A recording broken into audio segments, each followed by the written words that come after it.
Magandang araw mga kakampi. Pangarap mo ba magkaroon ng sariling bahay? Tara, tripping tayo. Magandang araw mga kakampi. Itutur natin kayo dito sa row house po. Ayan po, lapitan po natin. Ito po yung Aimee row house po. Meron po siyang 22 square meter ang floor, then 36 square meter po ang lot. Yan mga kampi, pasok po tayo. Kung mapapansin nyo, upon turnover po, meron na po siyang ceiling po.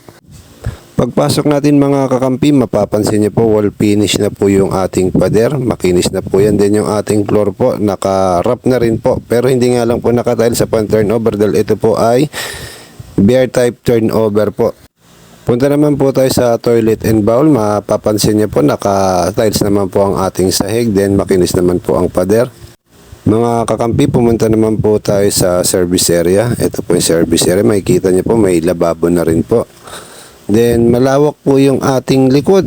Parang kasya na po isang kwarto rito kung sakaling mag-extend po tayo.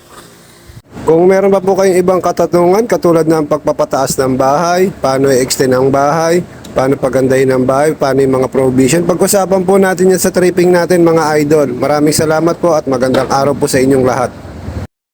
Maraming salamat mga kakampi sa tripping natin ngayong araw. Kung meron po kayong katanungan, wag po mahiya mag-message ng personal sa amin o mag-comment dito sa comment section sa baba. Maraming salamat mga kakampi. Sana magkaroon kayo ng sarili niyong bahay.